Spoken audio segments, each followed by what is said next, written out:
ध्यान योग से जानिए आत्मा का आधार, योगी बन संतोष से मिटे सकल विकार। हरे कृष्णा। आप सभी का दिन शुभ और मंगलमय हो। आप सभी पर श्री कृष्ण भगवान की कृपा सदा सर्वदा बनी रहे। आज आप सुनेंगे भगवत गीता का छठा अध्याय। छठे अध्याय में भगवान श्री कृष्ण ने अर्जुन को बताया है कि ध्यान के माध्यम से मनुष्य अपनी आत्मा का साक्षात्कार कर सकता है और परमात्मा के साथ एकाकार हो सकता है। यह अध्याय आत्म संयम, संतुलन और मानसिक शांति पर जोर देता है। इसे आत्मिक उन्नति और मोक्ष प्राप्ति का मार्ग माना जाता है। तो चलिए हम सर्वप्रथम भगवान श्री कृष्ण के चरणों में प्रणाम करते हुए भगवत गीता के छठे अध्याय का रसपान करते हैं। श्री भगवान लक्ष्मी से कहते हैं, सुमुखी, अब मैं छठे अध्याय का महात्म्य बतलाता हूँ, जिसे सुनने वाले मनुष्यों के लिए मुक्ति करतलगत हो जाती है। गोदावरी नदी के तट पर प्रतिष्ठानपुर नामक एक विशाल नगर है, जहाँ मैं पिपलेश के नाम से विख्यात होकर रहता हूँ। उस नगर में जानश्रुति नामक एक राजा रहते थे, जो भूमंडल की प्रजा को अत्यंत प्रिय थे। उनका प्रताप मार्तंड मंडल के प्रचंड तेज के समान जान पड़ता था। प्रतिदिन होने वाले उनके यज्ञ के धुएं से नंदन वन के कल्प वृक्ष इस प्रकार काले पड़ गए थे, मानो राजा की असाधारण दानशीलता देखकर वे लज्जित हो गए हों। उनके यज्ञ में प्राप्त पुरोडाश के रसास्वादन में सदा आसक्त होने के कारण देवता लोग कभी प्रतिष्ठानपुर को छोड़कर बाहर नहीं जाते थे। उनके दान के समय छोड़े हुए जल की धारा प्रताप रूपी तेज और यज्ञ के धूमों से पुष्ट होकर मेघ ठीक समय पर वर्षा करते थे। उस राजा के शासन काल में इतियों अर्थात खेती में होने वाले 6 प्रकार के उपद्रवों के लिए कहीं थोड़ा भी स्थान नहीं मिलता था और अच्छी नीतियों का सर्वत्र प्रसार होता था। वे बावली, कुएं और पोखरे खुदवाने के बहाने मानो प्रतिदिन पृथ्वी के भीतर की निधियों का अवलोकन करते थे। एक समय राजा के दान, तप, यज्ञ और प्रजापालन से संतुष्ट होकर स्वर्ग के देवता उन्हें वर देने के लिए आए। वे कमलनाल के समान उज्जवल हंसों का रूप धारण कर अपनी पांखें हिलाते हुए आकाश मार्ग से चलने लगे। बड़ी उतावली के साथ उड़ते हुए वे सभी हंस परस्पर बातचीत भी करते जाते थे। उनमें से भद्राश्व आदि 2-3 हंस वेग से उड़कर आगे निकल गए। तभी पीछे वाले हंसों ने आगे जाने वालों को संबोधित करके कहा, अरे भाई भद्राश्व, तुम लोग वेग से चलकर आगे क्यों हो गए? यह मार्ग बड़ा दुर्गम है, इसमें हम सबको साथ मिलकर चलना चाहिए। क्या तुम्हें दिखाई नहीं देता? यह सामने ही पुण्य मूर्ति महाराज जानश्रुति का तेजः पुंज अत्यंत स्पष्ट रूप से प्रकाशमान हो रहा है, अर्थात उस तेज से भस्म होने की आशंका है, अतः सावधान होकर चलना चाहिए। पीछे वाले हंसों के ये वचन सुनकर आगे वाले हंस हंस पड़े और उच्च स्वर से उनकी बातों की अवहेलना करते हुए बोले, अरे भाई, क्या इस जानश्रुति राजा का तेज ब्रह्मवादी महात्मा रैवक के तेज से भी अधिक तीव्र है? हंसों की ये बातें सुनकर राजा जानश्रुति अपने ऊंचे महल की छत से उतर गए और सुखपूर्वक आसन पर विराजमान हो अपने सारथी को बुलाकर बोले, जाओ महात्मा रैवक को यहाँ ले आओ। राजा का यह अमृत के समान वचन सुनकर मह नामक सारथी प्रसन्नता प्रकट करता हुआ नगर से बाहर निकला। सबसे पहले उसने मुक्तिदायिनी काशीपुरी की यात्रा की, जहाँ जगत के स्वामी भगवान विश्वनाथ मनुष्यों को उपदेश दिया करते हैं। उसके बाद वह गया क्षेत्र में पहुंचा, जहाँ प्रफुल्ल नेत्रों वाले भगवान गदाधर संपूर्ण लोकों का उद्धार करने के लिए निवास करते हैं। तदनंतर नाना तीर्थों में भ्रमण करता हुआ सारथी पापनाशिनी मथुरापुरी में गया। यह भगवान श्री कृष्ण का आदि स्थान है, जो परम महान एवं मोक्ष प्रदान करने वाला है। वेद और शास्त्रों में वह तीर्थ त्रिभुवनपति भगवान गोविंद के अवतार स्थान के नाम से प्रसिद्ध है। नाना देवता और ब्रह्म ऋषि उसका सेवन करते हैं। मथुरा नगर कालिंदी अर्थात यमुना के किनारे शोभा पाता है। उसकी आकृति अर्धचंद्र के समान प्रतीत होती है। वह सब तीर्थों के निवास से परिपूर्ण है, परम आनंद प्रदान करने के कारण सुंदर प्रतीत होता है। गोवर्धन पर्वत के होने से मथुरा मंडल की शोभा और भी बढ़ गई है। वह पवित्र वृक्षों और लताओं से आवृत है। उसमें 12 वन है। वह परम पुण्यमय तथा सबको विश्राम देने वाले श्रुतियों के सारभूत भगवान श्री कृष्ण की आधार भूमि है। तत्पश्चात मथुरा से पश्चिम और उत्तर दिशा की ओर बहुत दूर तक जाने पर सारथी को काश्मीर नामक नगर दिखाई दिया, जहाँ शंख के समान उज्जवल गगनचुंबी महलों की पंक्तियां भगवान शंकर के अट्टहास की भांति शोभा पाती है, जहाँ ब्राह्मणों के शास्त्रीय आलाप सुनकर मूक मनुष्य भी सुंदर वाणी और पदों का उच्चारण करते हुए देवता के समान हो जाते हैं, जहाँ निरंतर होने वाले यज्ञ धूम से व्याप्त होने के कारण आकाशमंडल मेघों से धुलते रहने पर भी अपनी कालिमा नहीं छोड़ता। जहाँ उपाध्याय के पास आकर छात्र जन्मकालीन अभ्यास से ही संपूर्ण कलाएं स्वतः ही पढ़ लेते हैं, तथा जहाँ माणिकेश्वर नाम से प्रसिद्ध भगवान चंद्रशेखर देहधारियों को वरदान देने के लिए नित्य निवास करते हैं। कश्मीर के राजा माणिकेश ने दिग्विजय में समस्त राजाओं को जीतकर भगवान शिव का पूजन किया था, तभी से उनका नाम माणिकेश्वर हो गया। उन्हीं के मंदिर के दरवाजे पर महात्मा रैवक एक छोटी सी गाड़ी पर बैठे अपने अंगों को खुजलाते हुए वृक्ष की छाया का सेवन कर रहे थे। इसी अवस्था में सारथी ने उन्हें देखा। राजा के बताए हुए भिन्न भिन्न चिन्हों से उसने शीघ्र ही रैवक को पहचान लिया और उनके चरणों में प्रणाम करके कहा, ब्राह्मण, आप किस स्थान पर रहते हैं? आपका पूरा नाम क्या है? आप तो सदा स्वच्छंद विचरने वाले हैं, फिर यहाँ किस लिए ठहरे हैं? इस समय आपका क्या करने का विचार है? सारथी के ये वचन सुनकर परम आनंद में निमग्न महाराज रैवक ने कुछ सोचकर उससे कहा, यद्यपि हम पूर्ण काम है, हमें किसी वस्तु की आवश्यकता नहीं है, तथापि कोई भी हमारी मनोवृत्ति के अनुसार परिचर्या कर सकता है। रैवक के हार्दिक अभिप्राय को आदर पूर्वक ग्रहण करके सारथी धीरे से राजा के पास चल दिया। वहां पहुंचकर राजा को प्रणाम करके उसने हाथ जोड़ सारा समाचार निवेदन किया। उस समय स्वामी के दर्शन से उसके मन में बड़ी प्रसन्नता थी। सारथी के वचन सुनकर राजा के नेत्र आश्चर्य से चकित हो उठे। उनके हृदय में रैवक का सत्कार करने की श्रद्धा जागृत हुई। उन्होंने 2 खच्चरियों से जुती हुई एक गाड़ी लेकर यात्रा की, साथ ही मोती के हार, अच्छे अच्छे वस्त्र और 1 सहस्त्र गौएं भी ले ली। कश्मीर मंडल में महात्मा रैवक जहाँ रहते थे, उस स्थान पर पहुंचकर राजा ने सारी वस्तुएं उनके आगे निवेदन कर दी और पृथ्वी पर पड़कर साष्टांग प्रणाम किया। महात्मा रैवक अत्यंत भक्ति के साथ चरणों में पड़े हुए राजा जानश्रुति पर कुपित हो उठे और बोले, रे शूद्र, तू दुष्ट राजा है, क्या तू मेरा वृतांत नहीं जानता? यह खच्चरियों से जुती हुई अपनी ऊंची गाड़ी ले जा, ये वस्त्र, ये मोतियों के हार और ये दूध देने वाली गौएं भी स्वयं ही ले जा। इस तरह आज्ञा देकर रैवक ने राजा के मन में भय उत्पन्न कर दिया। तब राजा ने शाप के भय से महात्मा रैवक के दोनों चरण पकड़ लिए और भक्ति पूर्वक कहा, ब्राह्मण, मुझ पर प्रसन्न होइए। भगवान, आप में यह अद्भुत महात्म्य कैसे आया? प्रसन्न होकर मुझे ठीक ठीक बताइए। रैवक ने कहा, राजन, मैं प्रतिदिन गीता के 6ठे अध्याय का जप करता हूँ, इसी से मेरी तेजो राशि देवताओं के लिए भी दुस्सह है। तदनंतर परम बुद्धिमान राजा जानश्रुति ने यत्न पूर्वक महात्मा रैवक से गीता के 6ठे अध्याय का अभ्यास किया, इसी से उन्हें मोक्ष की प्राप्ति हुई। इधर रैवक ने भी भगवान माणिकेश्वर के समीप मोक्षदायक गीता के 6ठे अध्याय का जप करते हुए सुख से रहने लगे।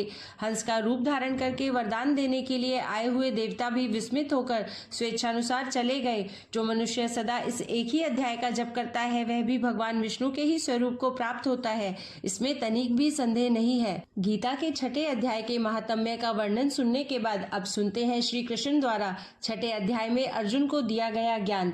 उसके उपरांत श्री कृष्ण महाराज बोले, हे अर्जुन, जो पुरुष कर्म के फल को न चाहता हुआ करने योग्य कर्म करता है, वह सन्यासी और योगी है, और केवल अग्नि को त्यागने वाला सन्यासी योगी नहीं है, तथा केवल क्रियाओं को त्यागने वाला भी सन्यासी योगी नहीं है। इसलिए हे अर्जुन, जिसको सन्यास ऐसा कहते हैं, उसी को तू योग जान, क्योंकि संकल्पों को न त्यागने वाला कोई भी पुरुष योगी नहीं होता। समत्व बुद्धि रूप योग में आरूढ़ होने की इच्छा वाले मननशील पुरुष के लिए योग की प्राप्ति में निष्काम भाव से कर्म करना ही हेतु कहा है, और योगारूढ़ हो जाने पर उस योगारूढ़ पुरुष के लिए सर्व संकल्पों का अभाव ही कल्याण में हेतु कहा है। जिस काल में न तो इंद्रियों के भोगों में आसक्त होता है तथा न कर्मों में ही आसक्त होता है, उस काल में सर्व संकल्पों का त्यागी पुरुष योगारूढ़ कहा जाता है।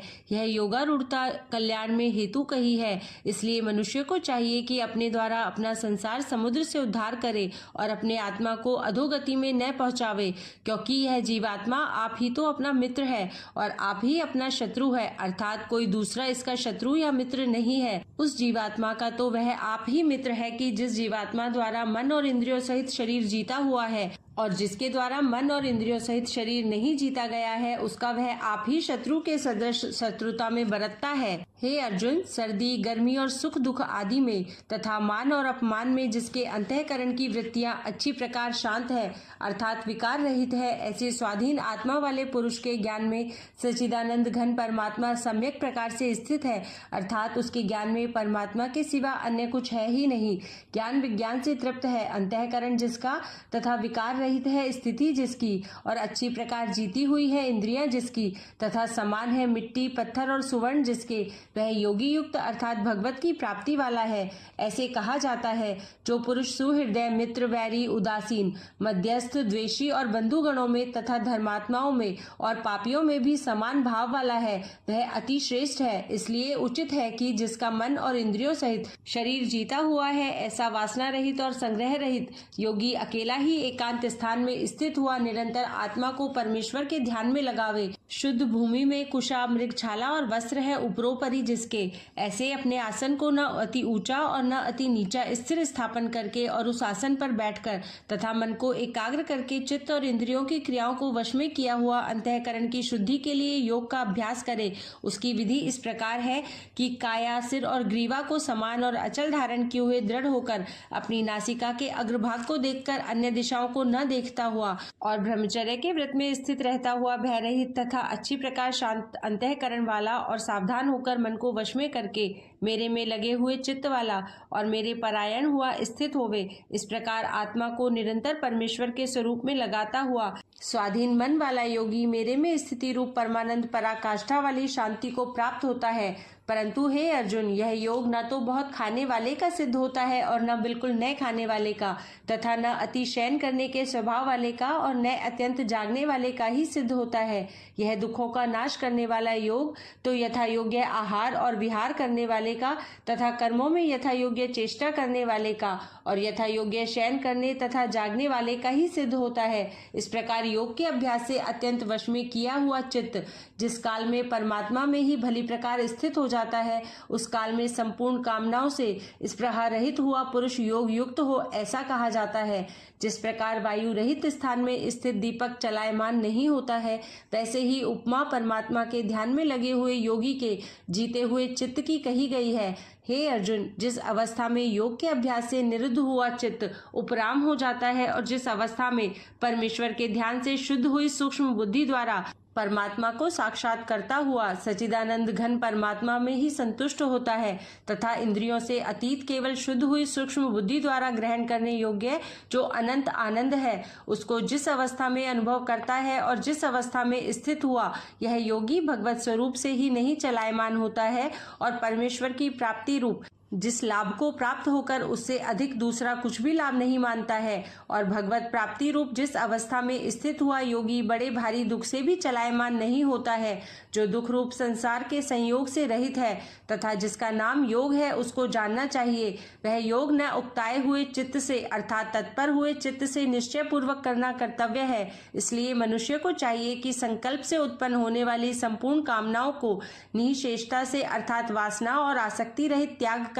और मन के द्वारा इंद्रियों के समुदाय को सब ओर से ही अच्छी प्रकार वश में करके क्रम से अभ्यास करता हुआ उपरामता को प्राप्त होवे तथा धैर्य युक्त बुद्धि द्वारा मन को परमात्मा में स्थित करके परमात्मा के सिवा और कुछ भी चिंतन न करे। परंतु जिसका मन वश में नहीं हुआ हो उसको चाहिए कि यह स्थिर न रहने वाला और चंचल मन जिस कारण से सांसारिक पदार्थों में विचरता है उससे रोककर बारंबार परमात्मा में ही निरोध करे, क्योंकि जिसका मन अच्छी प्रकार शांत है और जो पाप से रहित है और जिसका रजोगुण शांत हो गया है ऐसे इस सच्चिदानंद घन ब्रह्म के साथ एक ही भाव हुए योगी को अति उत्तम आनंद प्राप्त होता है।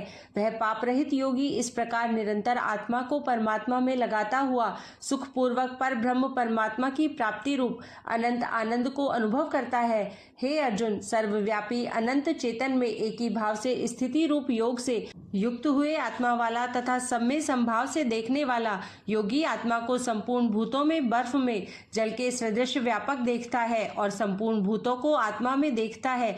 अर्थात जैसे स्वप्न से जगा हुआ पुरुष स्वप्न के संसार को अपने अंतर्गत संकल्प के आधार देखता है, वैसे ही वह पुरुष संपूर्ण भूतों को अपने सर्वव्यापी अनंत चेतन आत्मा के अंतर्गत संकल्प के आधार देखता है।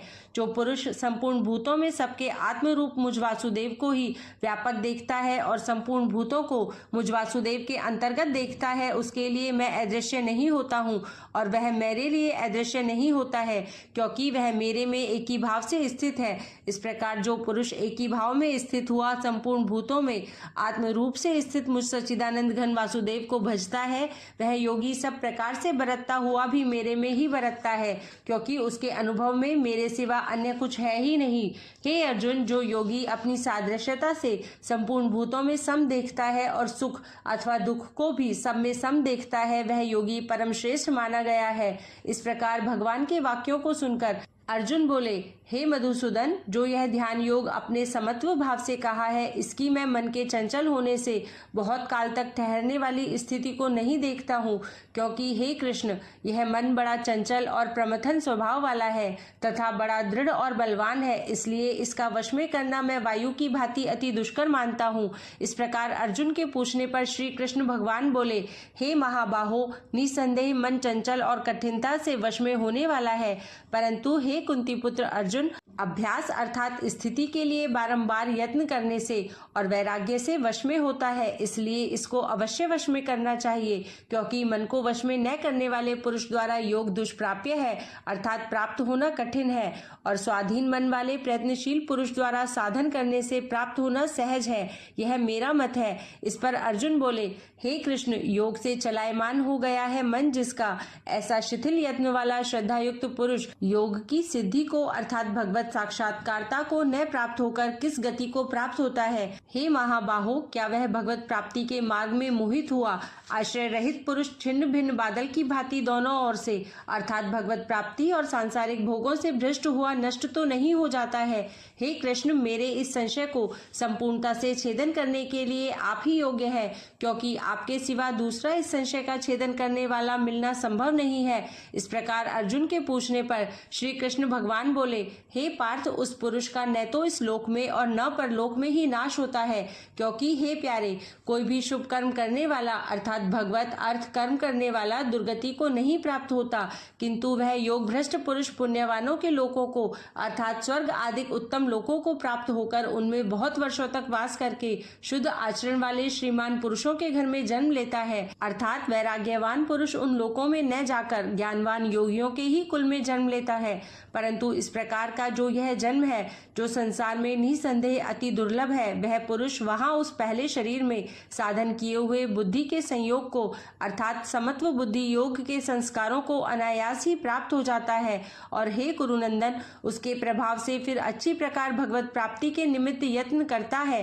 वह विषयों के वश में हुआ भी उस पहले के अभ्यास से ही निसंदेह भगवत की ओर आकर्षित किया जाता है, तथा समत्व बुद्धि रूप योग का जिज्ञासु भी वेद में कहे हुए सकाम कर्मों के फल को उल्लंघन कर जाता है, जबकि इस प्रकार मंद प्रयत्न करने वाला योगी भी परम गति को प्राप्त हो जाता है। तब क्या कहना है कि अनेक जन्मों से अंतःकरण की शुद्धि रूप सिद्धि को प्राप्त हुआ और अति प्रयत्न से अभ्यास करने वाला योगी संपूर्ण पापों से अच्छी प्रकार शुद्ध होकर उस साधन के प्रभाव से परम गति को प्राप्त होता है, अर्थात परमात्मा को प्राप्त होता है, क्योंकि योगी तपस्वियों से श्रेष्ठ है और शास्त्र के ज्ञान वालों से भी श्रेष्ठ माना गया है, तथा सकाम कर्म करने वालों से भी योगी श्रेष्ठ है। इससे हे अर्जुन, तू योगी हो। हे प्यारे, संपूर्ण योगियों में भी जो श्रद्धावान योगी मेरे में लगे हुए अंतर आत्मा से मेरे को निरंतर भजता है, वह योगी मुझे परम श्रेष्ठ मान्य है। इस प्रकार श्री कृष्ण और अर्जुन के संवाद में श्री भगवद गीता रूपी उपनिषद एवं ब्रह्म विद्या का 6वां अध्याय आत्म संयम योग यहीं समाप्त हुआ।